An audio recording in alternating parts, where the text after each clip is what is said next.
नमस्कार, मैं हूं अब्दुल काबिज खान और आप देख रहे हैं पंजाब केसरी का विशेष कार्यक्रम टॉक विद पंजाब केसरी। हमारे साथ हैं युवा नेता जो सिवनी नहीं महाकौशल में उभरते हुए नेता हैं, आनंद पंजवानी, जो कि कांग्रेस से बिलोंग करते हैं। छात्र जीवन से ही अपनी राजनीति की शुरुआत की है और निश्चित तौर पर बड़े बड़े मुकाम हासिल किए हैं। कहा जा सकता है कि कमलनाथ के महाकौशल में नज़दीकी युवा के तौर पर जाने जाते हैं। आनंद पंजवानी जी, आज आपका पंजाब केसरी में स्वागत है। नमस्कार। आनंद, हम आपसे जानना चाहेंगे कि किस तरीके से आप देखते हैं युवाओं का अवसर बीजेपी और कांग्रेस के लिए क्या बेहतर है युवाओं के लिए, उस पर हम चर्चा करेंगे। काबिज भाई, राजनीति की बात करूं तो जो भी युवा राजनीति से जुड़ते हैं तो उनके अंदर एक जज्बा होता है कुछ करने का, लेकिन ये ज़रूरी है कि उन्हें एक प्लेटफॉर्म मिले, और प्लेटफॉर्म भी मिले तो उसको राजनीति करने के लिए उसको एक जगह चाहिए।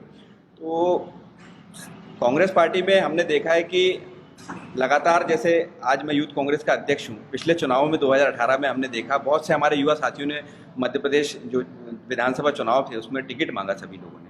तो हमारे यहाँ लगभग 5-6 हमारे जो यूथ कांग्रेस के साथी हैं, हमारे यूथ कांग्रेस प्रदेश अध्यक्ष कुणाल चौधरी जी, उनको टिकट मिला और वो चुनाव भी जीते। शहपुरा से हमारे मित्र हैं भूपेंद्र मरावी जी, उनको भी पार्टी ने टिकट दिया, वो जीते।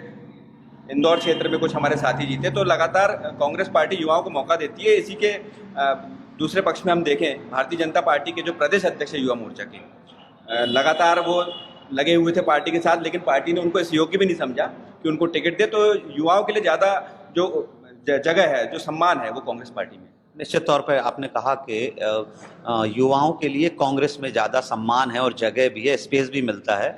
और आपने जिस तरीके से अभी तक के हमें बताया कि किन किन लोगों ने बेहतर तरीके से युवाओं को मौका मिला और उन्होंने कामयाबी हासिल की। लंबे समय से युवक, जैसे आप भी हैं, विद्यार्थी जीवन स्कूल कॉलेज के ज़माने से राजनीति कर रहे हैं, हालांकि ज़्यादा उम्र नहीं हुई है आपकी, बावजूद इसके आपने विपक्ष में लंबी भूमिका दिखाई है। विपक्ष में हमेशा नारेबाजी करते हुए, मोर्चे खोलते हुए काफ़ी मुश्किल होती है। इतने लंबे पीरियड के बाद आपको सरकार मिली, सरकार लेकिन कम अंतराल, कम समय पे ही वापस चले गई। इसमें आप क्या युवाओं का जोश इसमें कम हुआ है? नेता काबिज भाई, जब युवा मेहनत करते हैं, 15 साल उन्होंने विपक्ष देखा, तो मोरल तो डाउन होगा, निश्चित बात है। लेकिन माननीय कमलनाथ जी ने जो सरकार चला रहे थे, 15 साल के बाद एक 15 महीने की कांग्रेस की सरकार थी, तो वो आप उसमें कंपैरिजन देखेंगे तो लगातार जो प्रमुख मुद्दों की मैं बात करूंगा, चाहे वो बिजली की बात हो, 100 यूनिट की बिजली जो कमलनाथ जी की योजना थी, 25,000 रुपये से लेके बढ़ाकर उसको 51,000 रुपये, जो बालिकाओं के शादी का जो पैसा मिलता था वो 51,000 रुपये कर दिया था। जो वृद्धा पेंशन था 300 से 600 रुपये कर दिया था। और अन्य मुद्दों पे भी हम बात करें, बिजली की बात करें या रोजगार की बात करें, लगातार युवाओं के लिए साधन बढ़ रहे थे, किसानों की कर्ज माफी हो रही थी। तो कमलनाथ जी जो थे वो शुभ थे मध्य प्रदेश के लिए।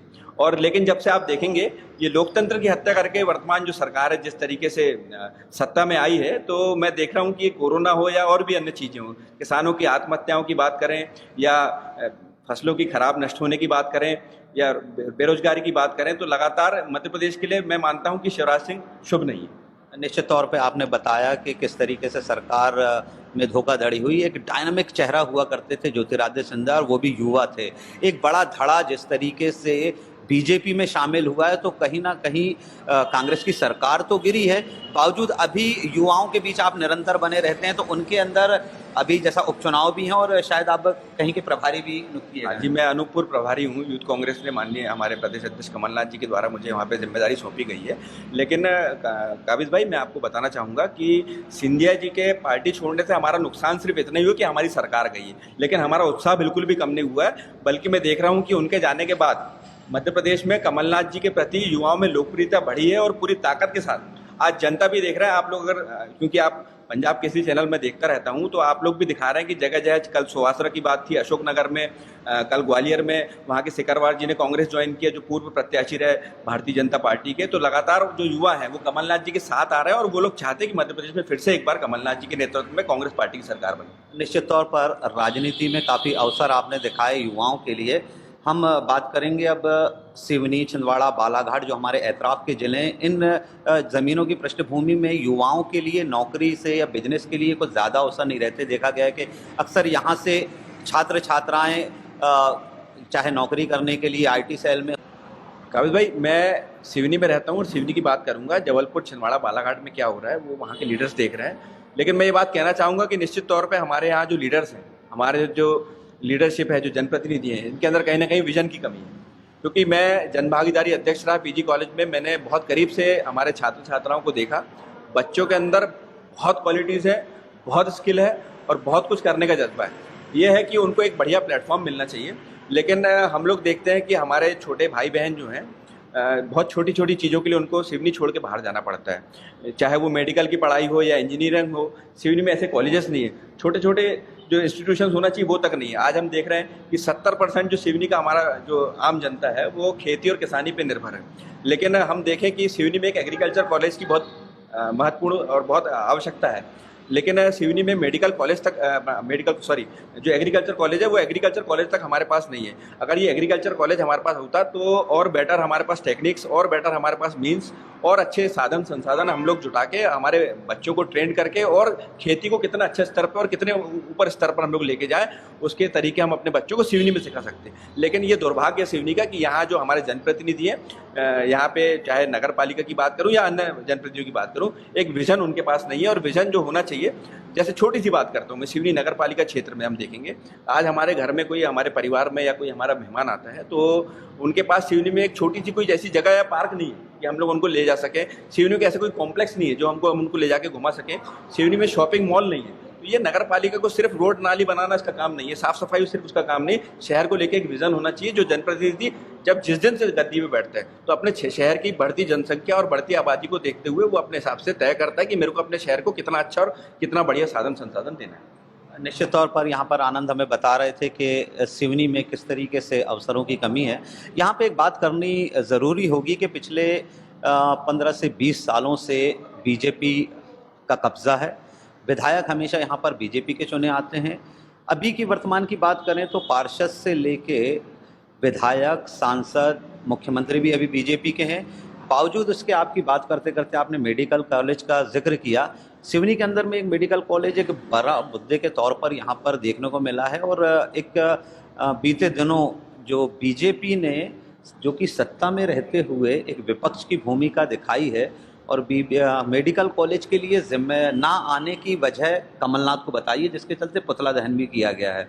तो इसके बारे में क्या कहते हैं? कल भाई, सिवनी में जो परसों का जो घटनाक्रम था पुतला दहन का, ये कोई विपक्ष की भूमिका नहीं थी इनकी, ये एक मजाकिया था। इन लोगों ने मजाक किया शहर के साथ। और शहर में जो बुद्धिजीवी हैं वो इस बात को समझ रहे हैं कि तुम्हारी सरकार प्रदेश में, केंद्र में विधायक, सांसद सब कुछ आपको, उसके बाद भी आप लोग कमलनाथ जी का पुतला दहन करते हैं। मेरा एक छोटा सा सवाल है आपके चैनल के माध्यम से, क्योंकि सरकारी जो ठेकेदारी होती है, जो सरकारी कार्य होते हैं, ये सब आप भी समझते हैं और हमारी जनता भी समझती है। एक छोटे से बच्चे को भी आप बुलाएंगे कि अगर कोई सरकारी नाली बनाना है तो उसकी एक बाकायदा एक प्रोसेस होती है, एक प्रस्ताव बनता है, उसके बाद एजेंसी डिसाइड होती है कि कौन सी एजेंसी पीएचई करेगी, पीडब्ल्यूडी करेगी, नगर पालिका करेगी, आरईएस करेगी, इसकी एक एजेंसी बनाई जाती है। उसके बाद निविदा निकाली जाती है, उसके बाद फिर टेंडर प्रोसेस होती है। टेंडर प्रोसेस के बाद फिर ठेकेदार उसमें अपना वो डालते हैं। उसके बाद जो सबसे कम रेशो में जिसने अपना बिड डाला हुआ है उसको ठेका मिलता है। तो यहाँ पे हमने देखा कि सिवनी में मेडिकल कॉलेज में मुख्यमंत्री जी आए, उनने अपने एक बोर्ड लगाए और वहाँ पे 3-4 डंपर रेत गिट्टी गिराए और विधायक जी खड़े होकर बोलते हैं कि यहाँ पे बनेगा और काम चालू है। ना कोई टेंडर कॉल हुआ, ना एजेंसी है, किसने काम लिया, कितने में काम लिया, कौन मटेरियल गिराएगा, आपने काम चालू कर दिया। एक छोटी सी नाली भी अगर हिंदुस्तान में बनानी होती तो आपको बाकायदा सरकारी जो एक प्रोसेस होती है आपको उसके थ्रू जाना पड़ता है। तो ये लोग लगातार मजाक कर रहे हैं और कोई प्रस्ताव इन्होंने उस समय जो भाजपा की सरकार थी, इन्होंने कोई भी प्रस्ताव बना के उस समय नहीं भेजा था। प्रस्ताव बना के भेजा होता तो उस दिन ये लोग कमलनाथ जी का पुतला नहीं, शिवराज सिंह चौहान जी का पुतला जलाते। निश्चित तौर पर आज जिस तरीके से देखा गया है कि एबीवीपी के यूथ जनरेशन भी आज कलेक्टर का घेराव किया, उन्होंने वहां पर एक ज्ञापन सौंपा और मुख्यमंत्री से ये अपील की कि सिवनी में मेडिकल कॉलेज और जो भी शैक्षणिक हैं वो, तो निश्चित तौर पर ये कहा जा सकता है कि अब बीजेपी में भी कहीं ना कहीं से रोष आता है। ऐसा नहीं लगता आनंद कि जिस तरीके से अभी वर्तमान में विधायक जो हैं, पूर्व में निर्दलीय विधायक थे, एक बार निर्दलीय सिवनी से जीत चुके हैं, फिर वो बीजेपी में आए थे तो एक मुद्दा लेकर आए थे कुछ दिन, जिस तरीके से अभी पुतला जलाया गया कमलनाथ जी का, मेडिकल के जिम्मेदार बनाए गए कमलनाथ जी को यहाँ पर बीजेपी बता रही है, तो कितना सही है कितना गलत है? देखिए, ये काबिज भाई, ये मैं फिर से बोलना चाहूँगा, ये एक मजाक किया है भारतीय जनता पार्टी के लोगों ने। और अगर इनको पुतला जलाने का इतना शौक है तो पुतला जलाइए। पिछले दिनों केवलारी में जो 2 पुल बहे हैं, शिवराज सिंह चौहान जी का पुतला जलाइए, 2 पुल बहे हैं, उसके बारे में आपको जवाब देना पड़ेगा। सरकार आपकी है, मुख्यमंत्री आप हैं, तो आपका जो भ्रष्टाचार केवलारी में दिखा है उस पर आप पुतला जलाइए। ये घटिया चावल जो रोज पकड़ा रहा है मध्य प्रदेश में, आप भी पंजाब केसरी भी मैंने न्यूज़ देखा था, आप लोगों ने भी उस मुद्दे को पूरी ताकत से उठाया और उस पर आप लोगों की ये जीत भी हुई कि वो चावल जो था, वो जो घटिया चावल जो जो जानवर भी नहीं खा सकता, वो जानवर को न खाने वाला चावल वो आम आदमी को परोसा जा रहा था। ये इन सब चीज़ों पे आप अपने सरकार का पुतला जलाइए।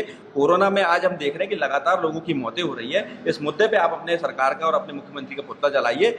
पुतला आप जला रहे हैं कमलनाथ जी का, ये मजाक है। मैं ये मानता हूँ कि ये भारतीय जनता पार्टी के लोग मजाक कर रहे हैं और मैं भारतीय जनता पार्टी के लोगों को आपके चैनल के माध्यम से ये बात कहना चाहूँगा कि आप लोग किसको बेवकूफ़ बना रहे हैं। ये शहर आपका है, यहाँ के लोग आपके हैं, आप लोग, सत्ता आपकी है। भले ही ये सरकार आपने लूट खसोट के बना ली है, आपको जनता ने जनमत नहीं दिया है, जनमत कमलनाथ जी को दिया था, लेकिन अगर आप लोग सत्ता में है, सरकार आपकी है और मुख्यमंत्री शिवराज सिंह चौहान जी हैं, तो उनको समझना पड़ेगा आम जनता की ज़रूरत को, बात करना पड़ेगा बेरोजगारी की, बात करना पड़ेगा किसानों की, बात करना पड़ेगा आपको स्थानीय मुद्दों की, ना कि आप कमलनाथ जी का पुतला जला के अपनी विफलताओं को दबाने की कोशिश करें। निश्चित तौर पर आनंद हमें यहाँ बता रहे थे कि किस तरीके से बीजेपी एक तरीके से गुमराह कर रही है उनके अनुसार, और बेरोजगारी की बात की जानी चाहिए, यहाँ पर किसानों की बात की जानी चाहिए, उन मुद्दों की बात की जानी चाहिए जिन मुद्दों से विकास तैयार होगा, युवाओं को अवसर मिलेंगे। निश्चित तौर पर आनंद की एक अच्छी सोच। और आखिरी सवाल आनंद, भविष्य में अभी उपचुनाव हैं, उन चुनावों को आप किस दृष्टि से देखते हैं और क्या महसूस करते हैं, कितनी ऊर्जा से आप इन चुनावों में मेहनत करेंगे, यूथ मेहनत करेगा, क्या आपकी सरकार फिर से वापस आ रही? निश्चित तौर पे कमलनाथ जी लगातार मेहनत कर रहे हैं काबिज भाई, और उनके साथ पूरी कांग्रेस पार्टी एक पूरी ताकत से खड़ी हुई है।